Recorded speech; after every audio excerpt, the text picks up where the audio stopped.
The next topic is packet switching. So we understood that routing and forwarding is a very important process which the network layer has to do.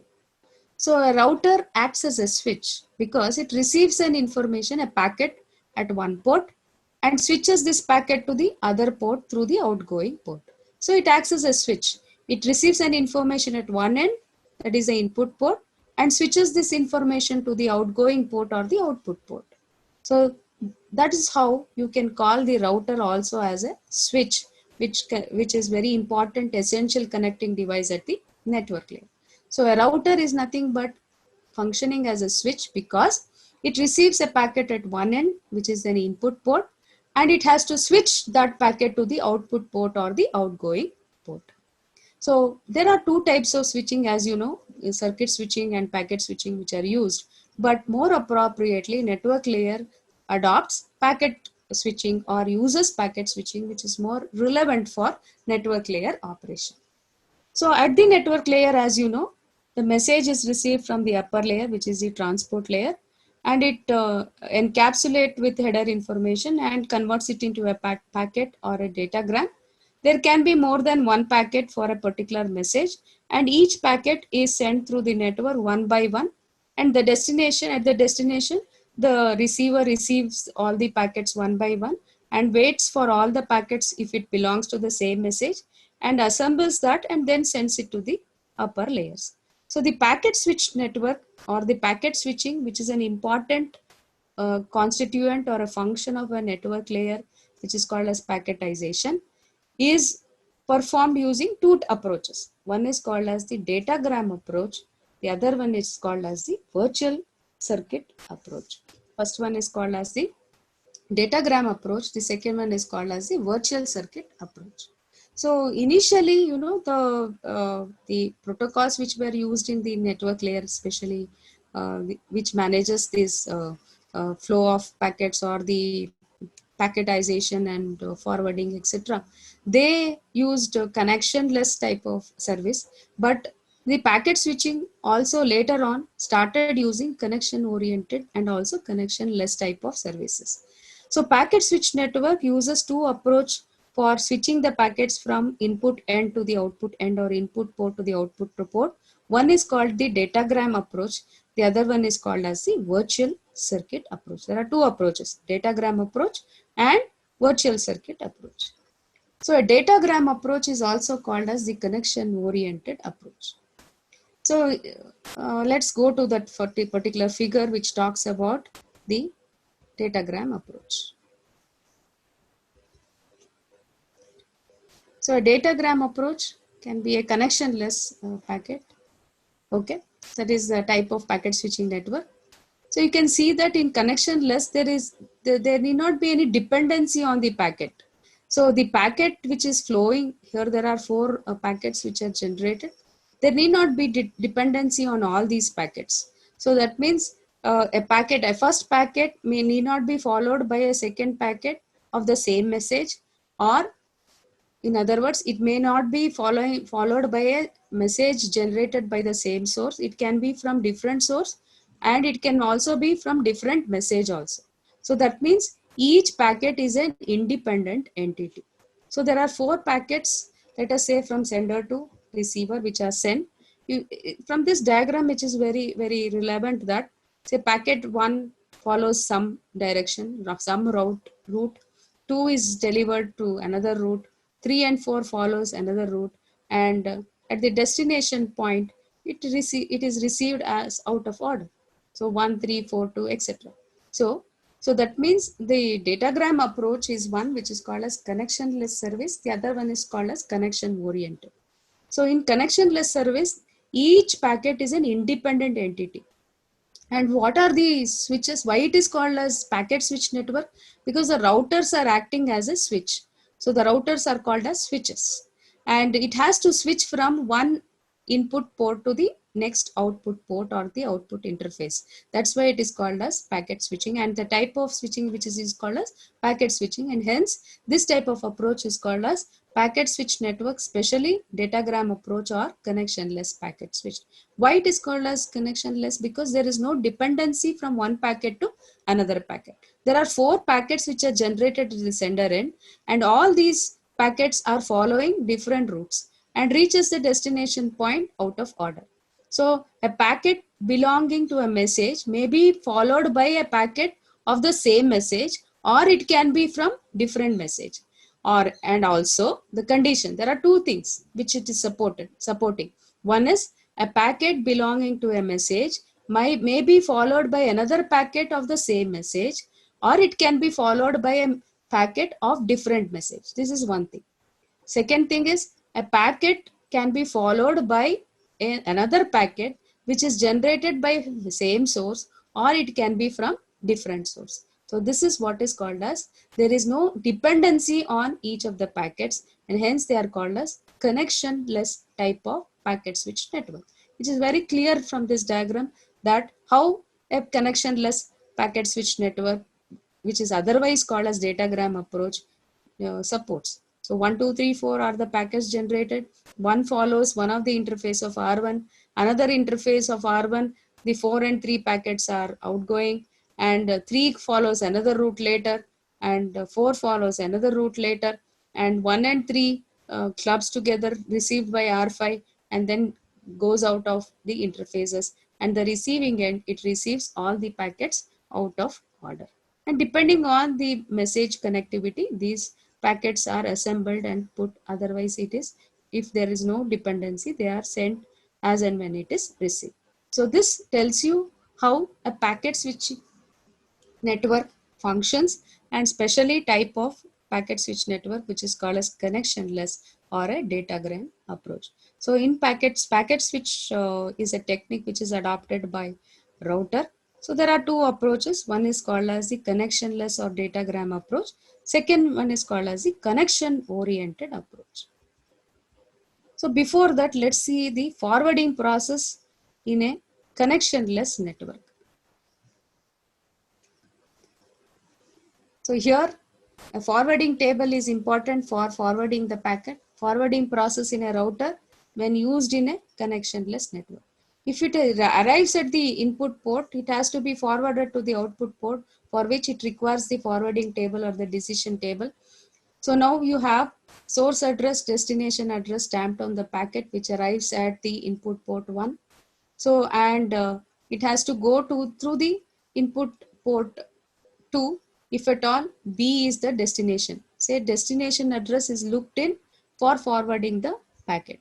So source address is looked in for making the entry in the table and also understand from where it is generated.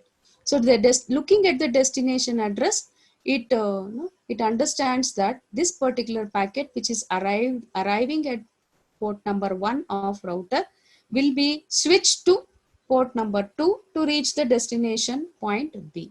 So this is how a forwarding process is used for forwarding the packet from a source A to destination B through the interfaces 1 and 2, input port and output. So a router here is acting as a switch because the router switches the packet from port 1 to port 2, which is the outgoing port. And this type of forwarding process which is used is used in what is called as connectionless network, where there is no dependency of one packet to another packet. The second approach is called as virtual circuit approach. Virtual circuit means there should be an existence of a virtual circuit which is created, VC, which is set up. That's why it is called as connection oriented service. Previous one is called as connectionless or datagram approach. The second approach is called as connection oriented service, which is also called as a virtual circuit approach.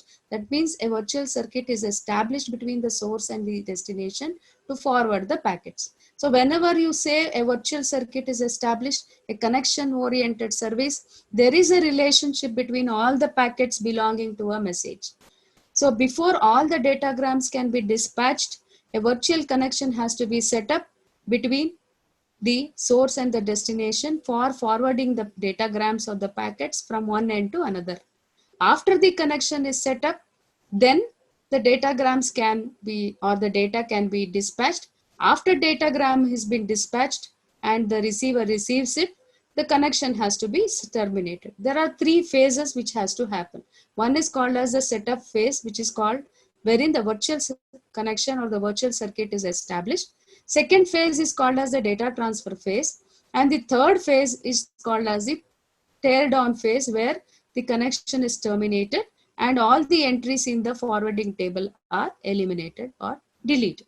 So these are the three phases which the second approach which is follows. Second approach of packet switched approach is following, which is called as virtual circuit approach or connection oriented approach.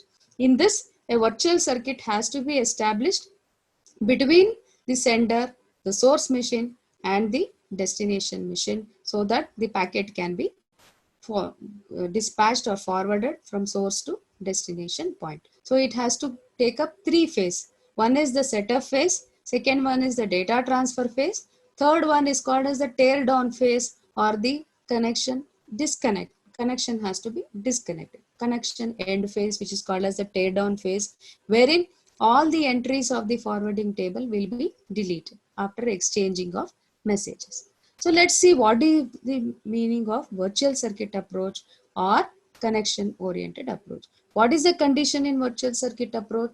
It's a connection oriented service. That means there is a relationship between all the packets belonging to a message. Before actually attempting for switching, then it has to establish a virtual circuit between a source and the destination point. And this requires three types of phases. First phase, setup phase. Second phase, data transfer phase. Third phase, which is called as the tear down phase. So virtual circuit approach is implemented using these three phases. So let's understand the first diagram which talks about virtual circuit approach. So can you see the difference between the connection oriented and connectionless or the datagram and virtual circuit approach? Here you see that 1, 2, 3, 4 are the 4 packets of a message which are generated. There is a virtual circuit which is established in a connection oriented packet switch network. So all of them follow the designated path only. So they cannot be random. So they are following the same path defined based on the virtual circuit. And each packet is identified using a virtual circuit identifier or a label. Okay. So this is how a virtual circuit packet switch network is different from the datagram approach. So we'll see, go back to the, if you go back to the datagram approach, you'll understand the difference. So this is connectionless packet switch network or a datagram approach where there is no dependency on each packet. You can see that they are following different route to reach the destination point. There is no connection. That means they are independent packets, independent entities. Whereas in a virtual circuit approach, you can see that the packet in a connection oriented approach or a packet switch network, there is a dependency on each packet. And before actually forwarding the packets, it undergoes three phase, setup phase, then data transfer phase and tear down phase. So this diagram tells you the actual implementation of virtual circuit packet switch network, which is also called as connection oriented. It's called as connection oriented because a virtual circuit is established between the sender and the receiver, and it follows the same path because there is a dependency of each of the packets. This is the diagram which is used to explain virtual circuit packet switch network or connection oriented packet switch network. As I said, there are three phases: setup phase, datagram transfer or the data transfer. Third phase is the tear down phase. So what is the forwarding process used in a router when used in as a virtual circuit network approach? So in this, the forwarding table contains more contents. First one, in it divides the forwarding table into two columns, incoming and outgoing. So for a packet, it is not sufficient like your connectionless circuit to have only address. It is also identified by a label, which is also called as VCI, virtual circuit identifier. Each packet is stamped with address as well as a label, which is called as a VCI, virtual circuit identifier. For incoming packet, there is a different label. For an outgoing packet, there is a different label. That's how a label is used for forwarding the packet from input port to output port using incoming label and outgoing label. So let us say in this particular forwarding table, the incoming packet arrives at port number 1 with a label 1, and it can go through output port 2 with different label as L2 because it's going to some other part of the network. So label is very, very important, which is used as another entity for forwarding the packet from input port or switching the packet from input port to outgoing port or the output port.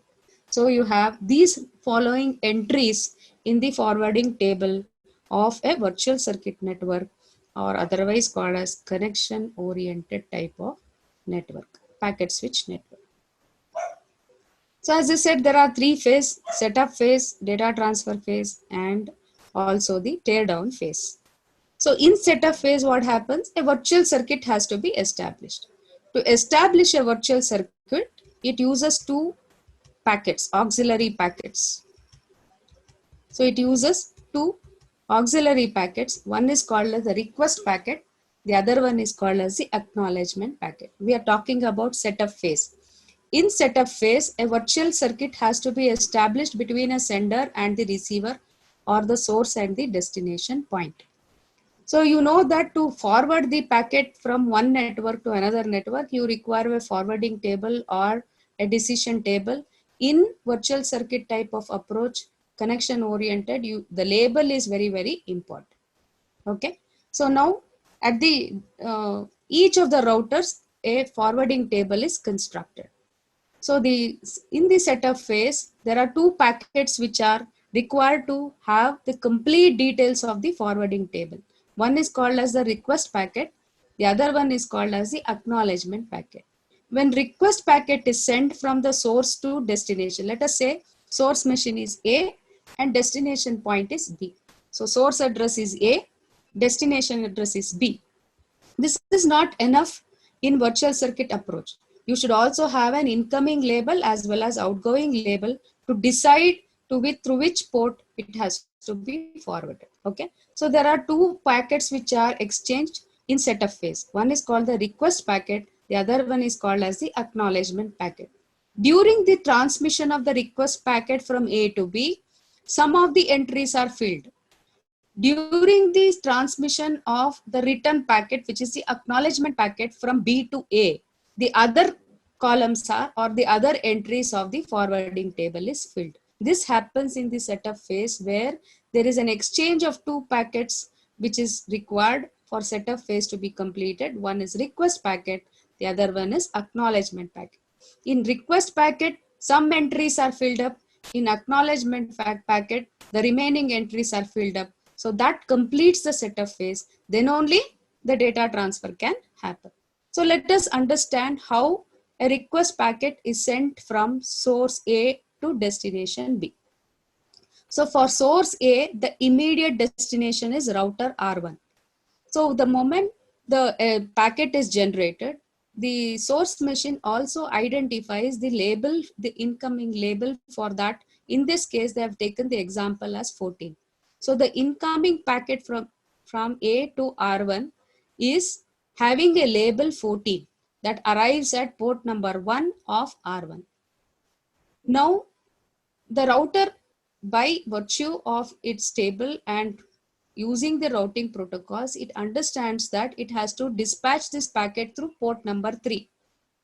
To dispatch that packet through port number 3, you also require a label. But when a request packet is sent from source A to destination B, it does not know the outgoing label of the packet, which is stamped with no, source address A, destination address B, and incoming label as 14. It arrives at R1. R1 understands that it has to dispatch through 3, but the label is empty. You can see that the label is empty here. Or if you're seeing, the label part is empty. Okay. Then from R1, the next destination point is R3. R3 has a routing table. So now a packet is arriving through port 3 of R1 through port 1 of R3. It is dispatched from R1 through port 3 and it is received at R3 through port 1. So all the incoming entries are made when the request packet is moving from source to destination point. You can see that there is in the R3 point, the port, it is arriving through port 1 and it identifies the incoming label as 66. Okay, it creates and it stamps the incoming label as 66 and it decides that it can be dispatched through port 3, but it does not know the label of the outgoing packet. Next destination point for R3, this is only you're talking about request packet which is communicated from A to B, wherein only incoming portion of the 3 entries are filled up when a request packet is moving from source to destination. The outgoing label is not known when a request packet is sent from source to destination. From R3, it goes to R4. So the incoming port is port 1 and it identifies that packet which is arriving at R4, that R4 gives a label of the incoming packet as 22 and it sends through port 4 but it does not know the label of the outgoing packet. So that packet arrives at the destination point. This is the flow of the request packet as one of the first packet which is generated and sent from source machine to destination machine, wherein only 3 entries in the forwarding table is created at each of the routers. One is the incoming port, incoming label and outgoing port, but does not fill up the outgoing label because it does not know. So this is the journey of request packet from source A to destination B as first part of the setup phase. Now the virtual circuit is established and request packet is communicated from A to B. The next packet which has to come from destination to source is the acknowledgement packet. Once the request packet is accepted by B, destination point, it has to acknowledge having received the request for sending the data. So once the B receives or accepts the data, it sends the acknowledgement packet. Now let us see the diagram or the entries which are required in the next acknowledgement phase.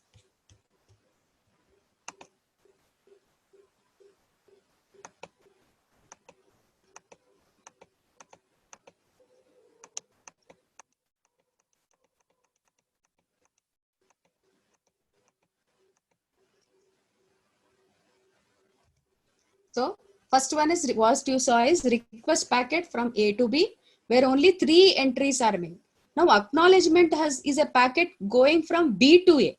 Request packet is from source to destination. Request packet, meaning of request packet is that now virtual circuit is established. Now I want to send the data. Are you ready to accept that?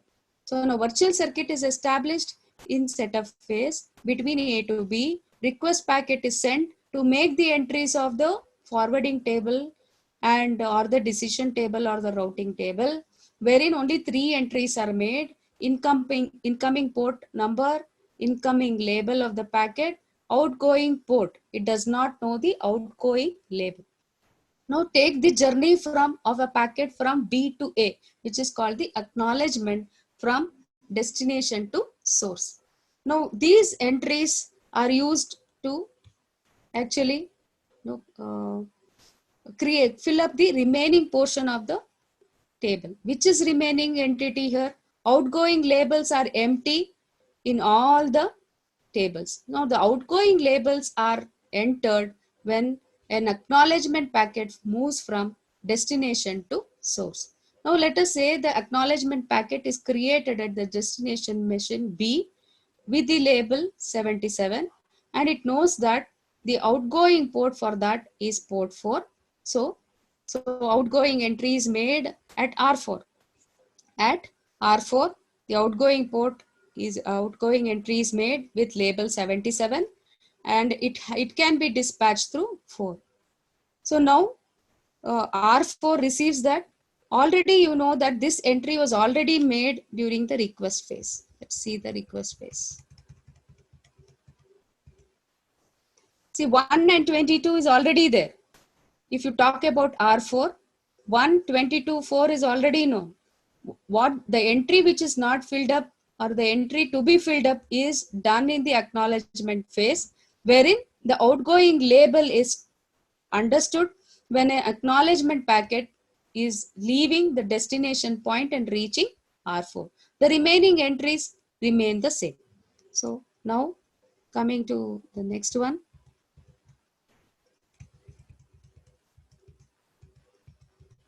So this is what is the acknowledgement packet which is created at destination point, and this destination gives the outgoing packet label as 77.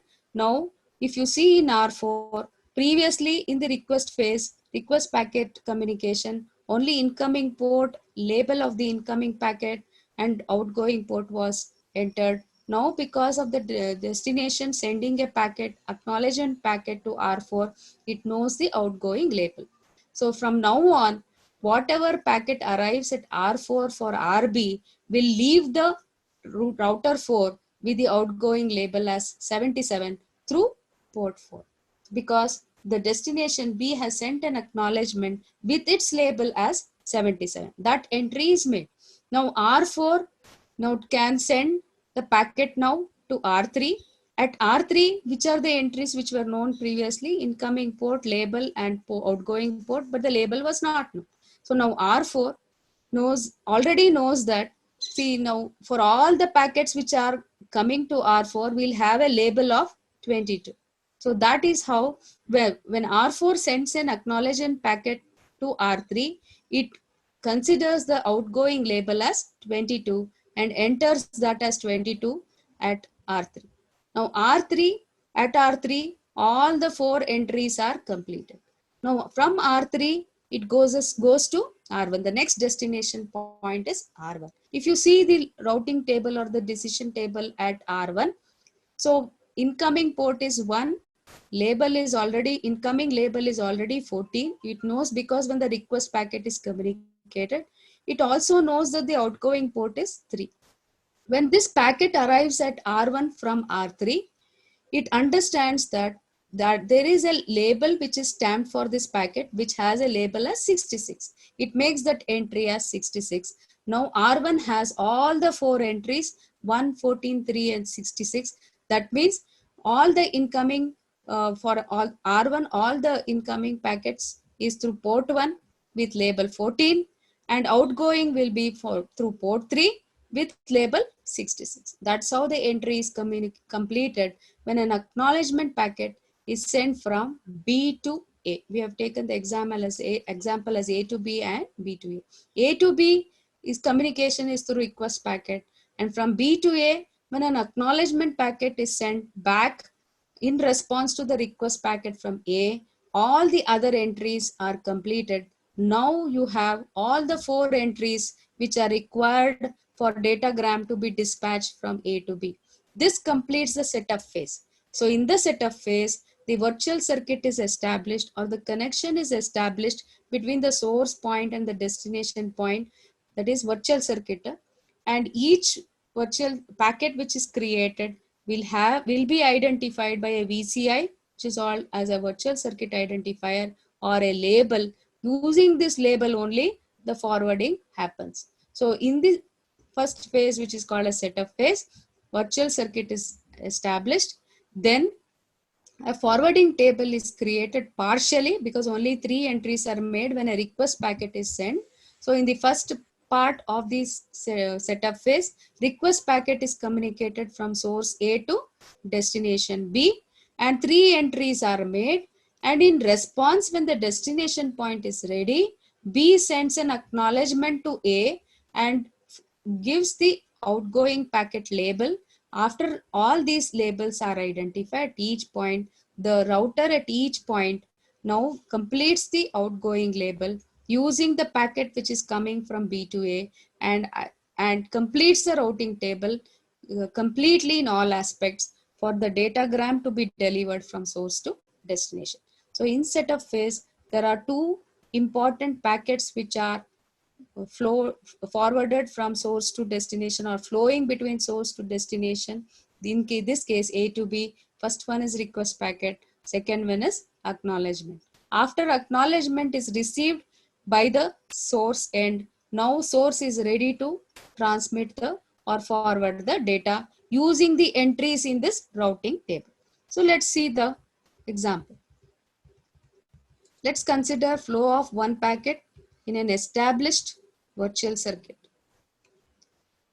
So now source A, setup phase is over. Now let us say that it has only one packet. If there are more than one packet, the same procedure follows, but with different identifiers. So now let's say that, let's take only one packet as an example here. So now you see that at all the routers, the routing table or the forwarding table is completed.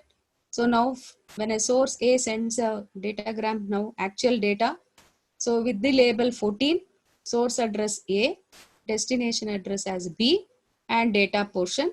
This is the complete datagram which is sent from the network layer of A to the router R1. When router R1 receives that, at the first layer decapsulates and again encapsulates with another datagram as labeling as 66. So the outgoing packet from port 3 of R1 will have an outgoing label of 66, but source address, destination address, data is not going to be changed. Now it arrives at R3 through incoming port 1 with the incoming label as 66, and now the entry is all completed. So it has to go through port number 3, but it will be stamped with the outgoing label as 22 because already all the entries are available because of two packets exchange request and acknowledgement at the setup phase. After setup phase, all the entries in the routing table will be completed. So you know that each router knows that when a packet arrives through the incoming port, it has to go through that port and with that outgoing label. So now from port 3 of R3, it arrives router 4 with the incoming label as 22. It arrives at port number 1 and R4 sees this routing table which is already done at the setup phase. It understands that this packet has to go out or switch through port 4 and it stamps an outgoing label as 77 and dispatches through the port 4. And this packet or a datagram now arrives at the network layer of the destination point. The network layer decapsulates that and understands that it has come from a source address A and it has to be delivered to the machine B, and it transfers this information to the upper layer protocol of the destination point. This is how this indicates that first phase is setup phase where request and acknowledgement are communicated between source and destination. Virtual circuit is established. The second phase is the data transfer phase where data is now moved using this diagram, using this forwarding table where all the entries are done in the setup phase itself. Now the data transfer happens from source A to source B. In this example, only one packet is discussed, but if there are multiple packets follow one after the other and reaches the destination point. So now after this, what is next? So first one you saw setup phase, second one is data transfer phase. In the virtual circuit approach, there are three phases. First one is setup phase. So in setup phase, you have seen the communication, that is the virtual circuit establishment and the flow of request packet acknowledgement packet to complete the forwarding table. After setup phase, you have seen with this example how a packet is now flowing from source A to destination B. The third part of the virtual circuit approach is, or the connection oriented approach, is nothing but what is called as a tear down phase. In tear down phase, what happens? So now source A has sent the packet to source B, destination B. Destination B has received all the packet. Now, after all these packets are communicated between the source to destination machine, now the it sends source A sends a special packet called as tear down packet. That means it is the end of communication, end of transmission. So now destination B responds telling that yes, mine also, I have received all the packets. After that, all the entries are deleted whichever were created in as part of the virtual circuit connection, and now it is ready for going for the next part of the communication if a new communication is there. So there are three phases. Tear down phase is nothing but like disconnection, shutdown, or which is the communication is disconnected after completing the transfer from source machine to destination machine. So you have seen all the three phases. Setup phase, second one is the data transfer, third one is tear down phase. Tear down phase is nothing but after source has completed all the transfer, it sends a special packet called as confirmation that it wants to close down the circuit, virtual circuit. It is like close down phase. So if the B is ready to accept that, it confirms the source A that I am also ready to close that communication or the virtual circuit which was established. After that, all the entries are deleted. Now, this is the close of tear down phase. So in today's class, we have discussed, first one is the importance of network layer through example of Alice machine and Bob machine. Next, we talked about packetization, the first important function of router, which is packetization. Next, we defined what do you mean by routing and forwarding, which is an essential service of a network layer. Then we said other services are taken care mostly by the upper layer protocols. Then we came to what do you mean by forwarding process, and in a forwarding process, how a forwarding table is created, and then general forwarding table. And then we came to we said a router acts as a switch. So because it is switching the packet from one port to another port, or from one interface to another interface, or from incoming interface to outgoing interface. That's why router is acting as a switch, and most appropriately it uses packet switching type of connection. So in the packet switching approach, there are two types. One is called as the datagram approach. Second one is called as the virtual circuit approach. In datagram approach, there is no connection between packets. It's all independent. So it is called as connectionless type of service. So the second approach is called as virtual circuit approach, whereas a virtual circuit has to be established between the source and the destination for the flow of packets. There are three phases: setup phase, data transfer phase, and tear down phase. In setup phase, the entries of the forwarding table is created, virtual circuit is created between source and destination. Entries in the forwarding table is created by using two packets, request packet and acknowledgement packet. After setup phase, the data transfer happens. We have seen with the example how one packet flows using the routing table is communicated from source machine to destination machine. The third phase is the tear down phase, where after sending all the packets, the source generates a special packet telling that I want to close the connection. If destination B is ready to accept that, it sends an acknowledgement telling that I am also ready for connection closing. Then the entries in the forwarding table of the virtual circuit connection or the approach is deleted, and that's how it completes the communication or flow of packets from source to destination. So this is how a virtual circuit approach functions.